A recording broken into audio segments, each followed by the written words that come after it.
No, you gonna dig this.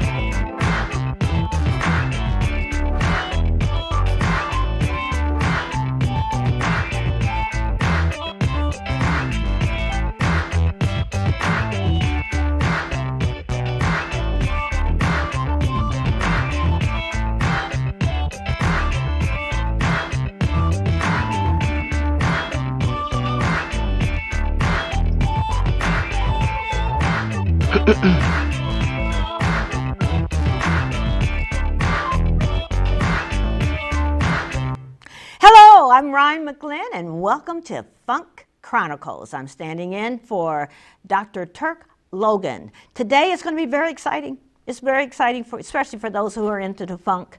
And you know that there was rock and roll, and there's also called the funk. And the funk is really funky. And this is going to be a funky interview because I'm going to be talking to Tomi Jenkins from Cameo. And Cameo goes back into 1970. And today we're going to be doing something exciting that we could never have thought of in 1970. We're going to be Skyping. And so I just want to let you know that as we talk about Cameo, and they had one of their hits was Rigor Mortis, which would be very near and dear to me as a former mortician. But let me introduce you to Tomi Jenkins. Welcome, Tomi. Hello, Ryan, and everybody out there in Skype land. How y'all doing?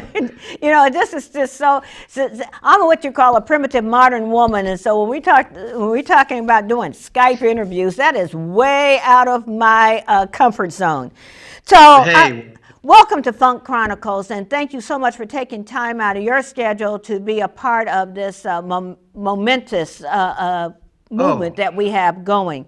I know that pleasure. you met David Webb, and tell me about that meeting. He's the president and CEO of the Funk Music Hall of Fame and Exhibition Center. Tell us about that meeting. Well, David is doing a fantastic thing. Him and his group are doing something that is long overdue.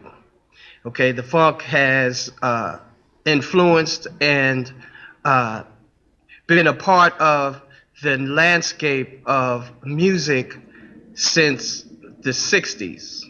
And David has finally taken it upon himself to recognize the fact that a lot of artists of today's music and of doing things of today have been influenced and still are influenced by the music that came before, as far as funk is concerned.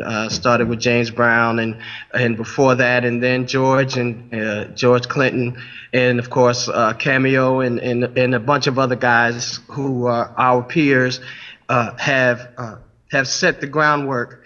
And I think it's a great thing that David is doing. He's a fantastic individual, and as well as everyone on his team that are putting this thing together, man. You know, and all of my peers, everybody that I know that I've come up with in the game are supporting it. I'm behind it, and it's just a beautiful thing. Well, tell me, Tomi, now that I have you, give me some history of Cameo. When did you originate? Where did you come from? And especially, how did you get the name Cameo? I always talk about cameo appearances. So I want to know how did you get to Cameo? Well, that's interesting.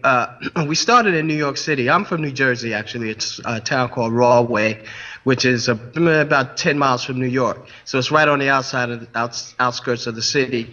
And we started in New York. Larry Blackman is from Harlem, and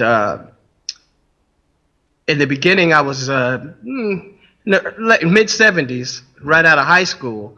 I was dating a girl who was in a band at the time, and we were in Queens, and we're playing in Queens, and Larry, excuse me, our manager, who became our manager, was there managing that band, and we got to talking, and he said, hey, what do you do? I said, I'm a singer, blah, blah, blah, and he said, okay, well, I know a guy who's starting another band, and I'd like you to meet him. So the next day, it was Memorial Day. I'll never forget it. Larry came to the the venue, the club where we were. Had big hat. You know, very New York, very musician artisty, and uh, and that was from there. That's how we started. We started as a New York City Players. That's how we began, and doing shows up and down the East Coast, clubs in New York, doing to Canada, going everywhere, Michigan, just taking our cars, vans, you know, doing the putting the work in, basically, you know, and a lot of stuff, a lot that doesn't go on today, of course, because times have definitely changed. But at the same time, we got a lot of experience performing and just doing shows. I was still in high school, and I would go to school, and on the weekends I would go out on the road and then come back and go to school that week.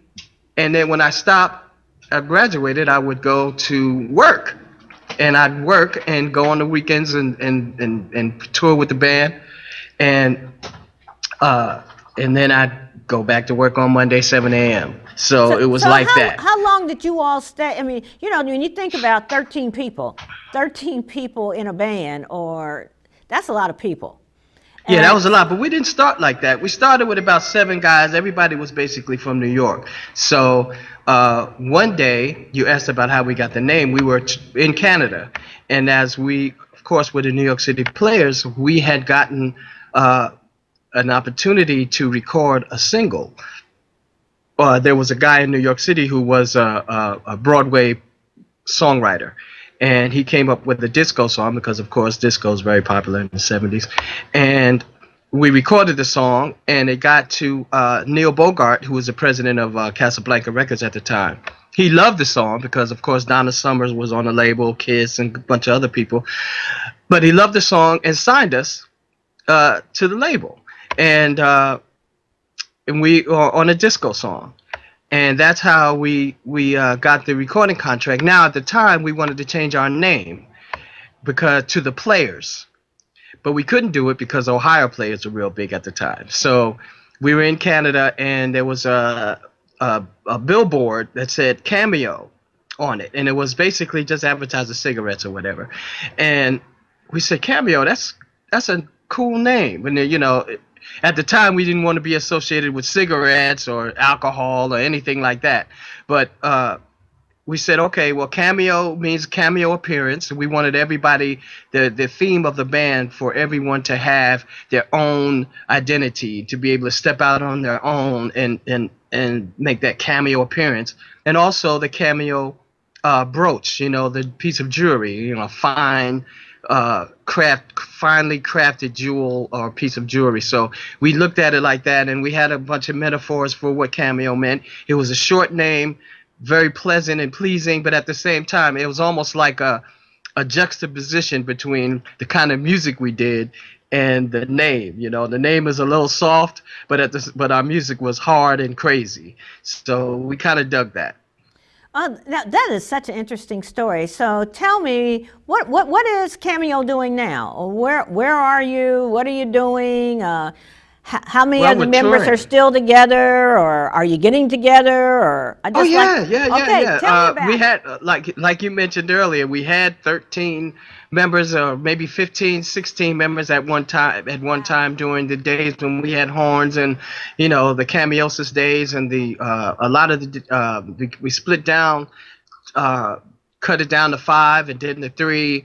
But, you know, things happen, and the guys were still friends with everyone. So, you know, people just go on and do what they do, and it's all good. But we're still touring. As a matter of fact, I leave for Indianapolis, and I got a 3-day weekend in Indianapolis, New Orleans, and Kansas City this weekend.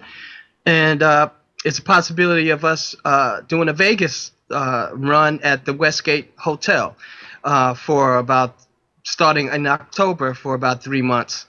So that's an interesting kind of situation for us. You know, I would never think I'd be in Vegas. I always thought that's where groups went to die, but it's a different kind of thing in Vegas now. You know what I'm saying? I mean, it's the capital. It's always been the entertainment capital of the world, but it's a long way from Harlem to Vegas.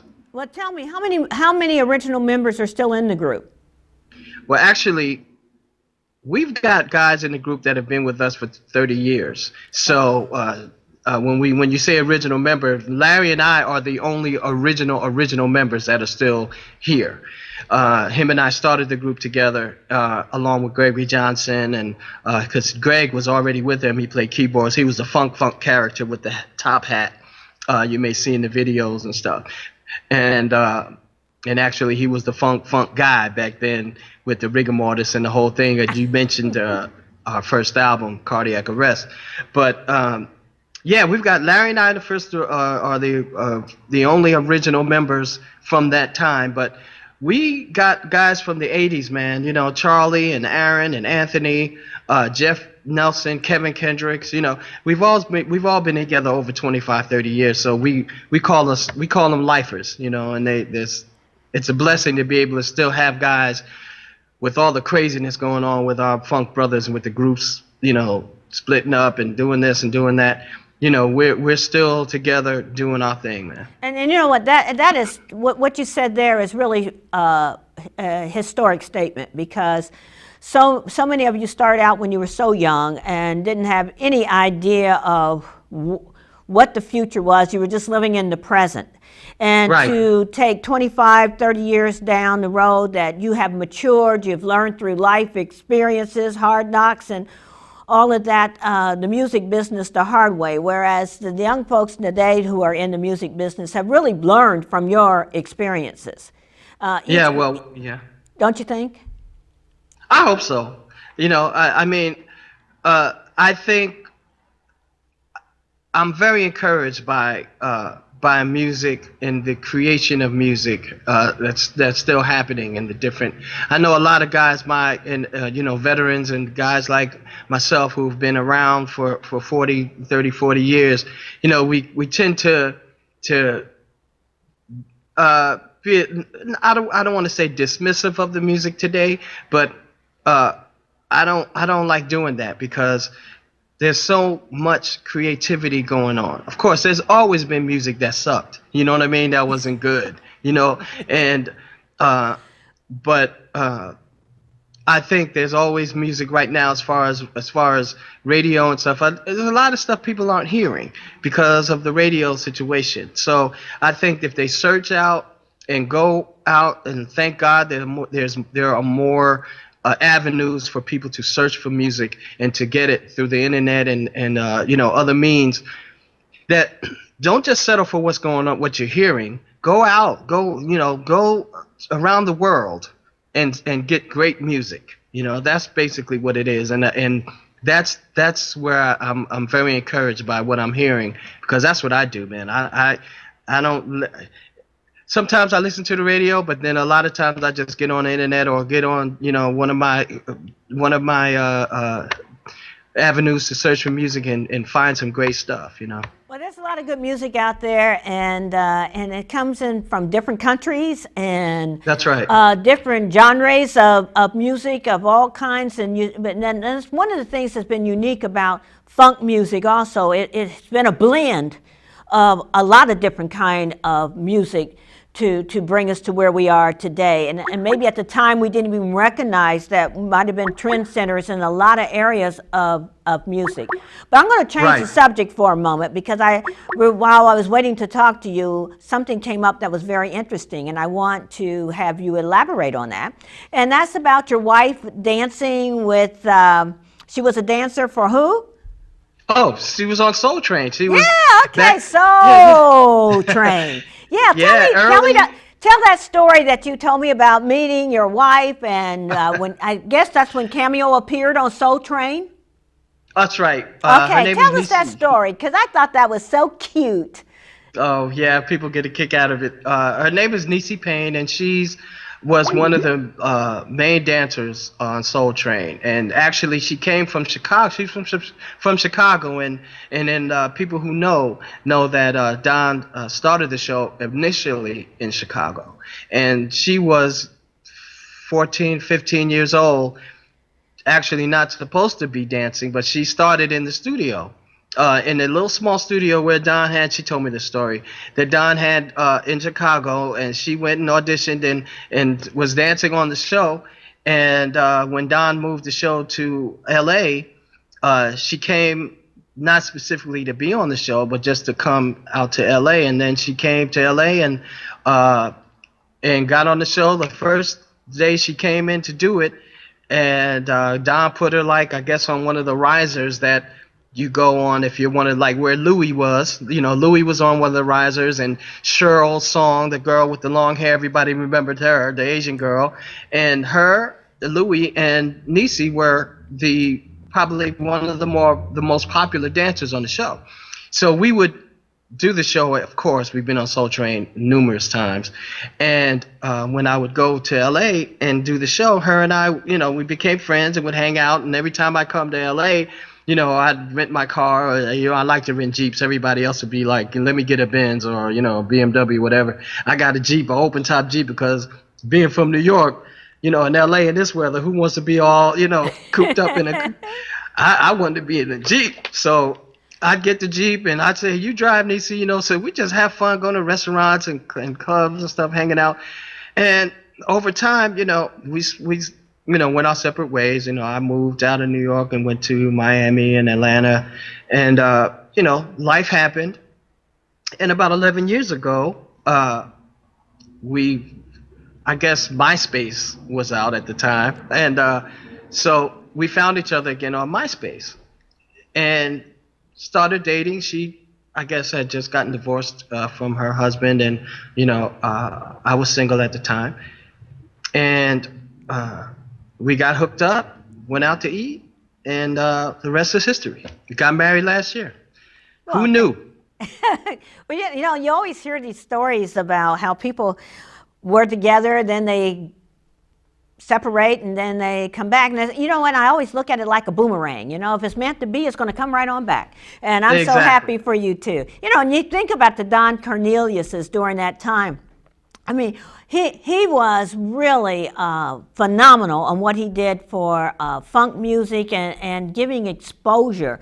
You know, nothing like a Dick Clark, but, you know, Don Cornelius was a household name. I mean, that was one of those things that you look forward to.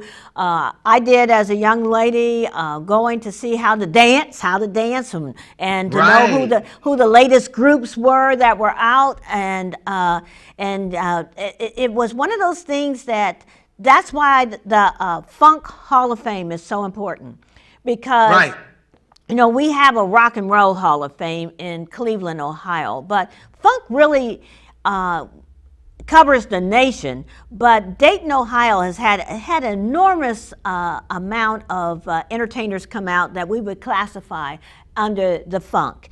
And knowing that Dayton would be a perfect place for us to have the Funk Hall of Fame, and having groups like yours, Cameo, and others that are supportive of this initiative, because it's long overdue that we need to recognize what we've done. And the history can only be recorded by us, and we need to do that. All those who are related to the funk era need to work together to make sure that we preserve it.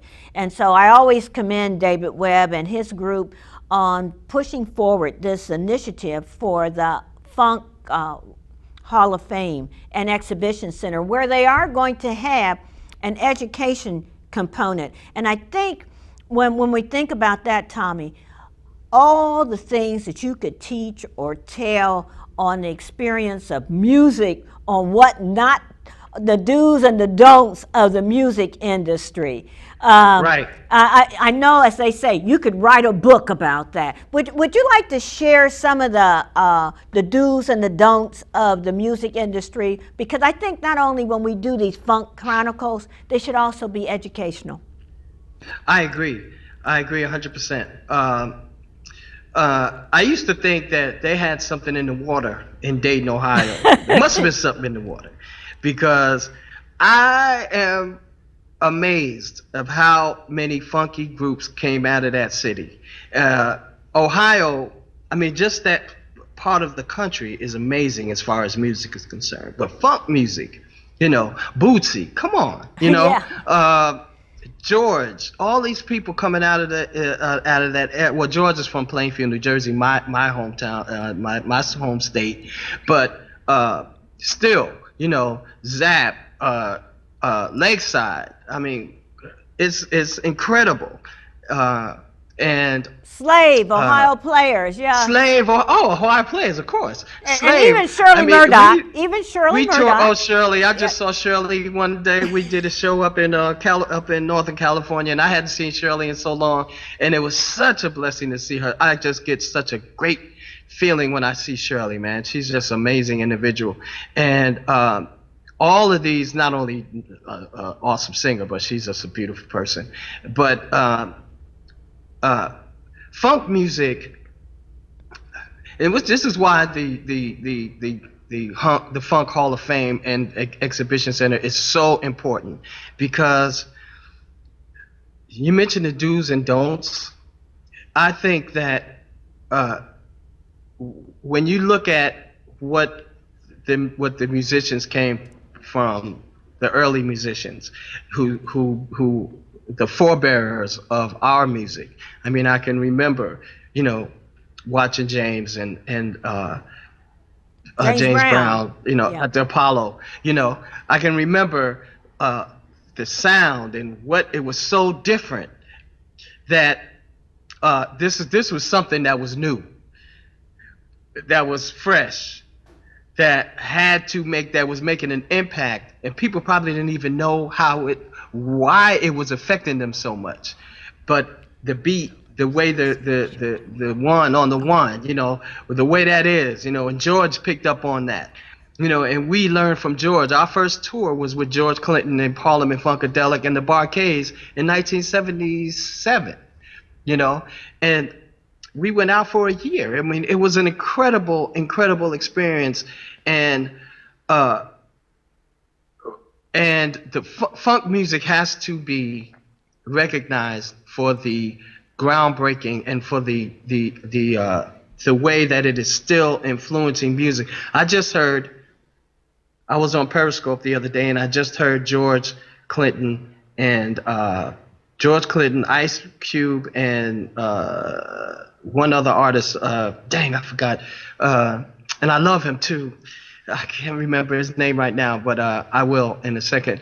Have a new song out, and it's funky, but that's what's going on. It's all hip hop and funk have always been a great match, but now you see that George Clinton, who is almost 80 years old, is still doing it, looking good, you know, out of the situations that he's always been plagued with from the past. He's healthy, he's looking good, he's feeling good, sounding good, and you know, those types of experiences are great. So one thing you can learn that we've learned, and that the young folks now can learn, is don't fall into the trap of being the same or doing things because it's easy, or you hear it on the radio. And because labels nowadays, what there are left of them, and producers, everybody's got this sound that they want you to have in order to be popular and commercial. I've always said, and Cameo has always been a promoter of creativity, uniqueness, and being you, who you are as a musician, as an artist, as a person, because that's how you're going to get. It may not be evident, because a lot of the people were before their time, and now they're finally becoming recognized in terms of the uniqueness and the dynamic music or art or whatever they had back then. Now they're just being recognized because they were ahead of their time. So be you, be unique, because that's what's going to, sooner or later, that's going to separate you from everybody else. And that's what you want. You want something that you haven't heard before, you know? And what else would you add to that? One is uniqueness. We should at least have 3 gems here. One is uniqueness. Number 2 is what? Be smart. Write your music. Write your own music if you can. Because when I became a songwriter, and it was almost I've always written. I've written a novel. I'm writing my second one now. But I've always been a writer. And when I started writing songs, and it wasn't apparent at the time, but when about 10 years later I started getting the checks, I was like, this is okay, because that's something for your future. You know, I mean, you could become a huge star. I mean, I don't think Whitney Houston wrote a song. You know, she did, maybe, you know, she wasn't a big songwriter like maybe a lot of other artists are who write their own music. But she still was a huge superstar, you know.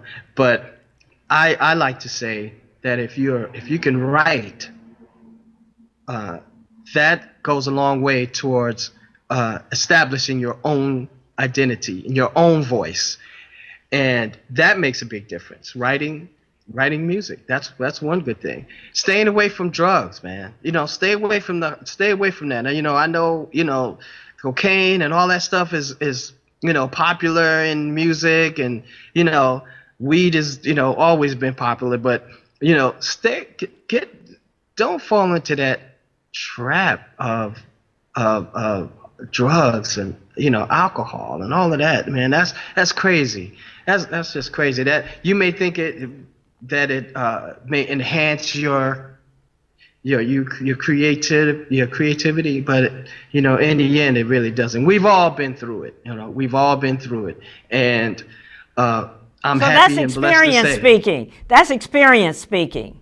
Oh yeah, I'm happy to say I'm still sitting here in front of you in this daggone computer talking. You know what I mean? Because it's a blessing, you know. Well, but you know, that's one of the things, you know. Well, Tomi, you what you said is that if I was going to take the 3 gems that you've just given us, one is that to be different, don't be afraid to be yourself, be an individual. Number 2, write your music. Make sure you copyright it so you can have some royalties on it. And number 3 is stay away from those things that will take away your gifts that you have been so blessed with. That is drugs, alcohol, and any other deviant behavior that would sacrifice all the things that you've worked toward. Now, at this point in time, I understand you're writing a book, you've written a book, but I also understand that you are talking about a funk film. And, yes. And I need you to show us your funk shirt that you're wearing right now as you tell me real about your, hey there. I always love this scene here because this is the headless man with the Funk Music Hall of Fame and Exhibition shirt. Thank you so much. So in your last comment here, you got about 8 seconds. Tell me. Oh, I got 8 seconds. Oh, yeah. The funk music. The funk music is called. The music is called. The movie is called Osmosis. It's a story about funk. David knows about it. My partner Nate Williams is the writer, and it's going to be amazing. And you're going to be hearing a lot about it in the future. Thank you, Tomi Jenkins of Cameo, for sharing this interview with me on the Funk Chronicles.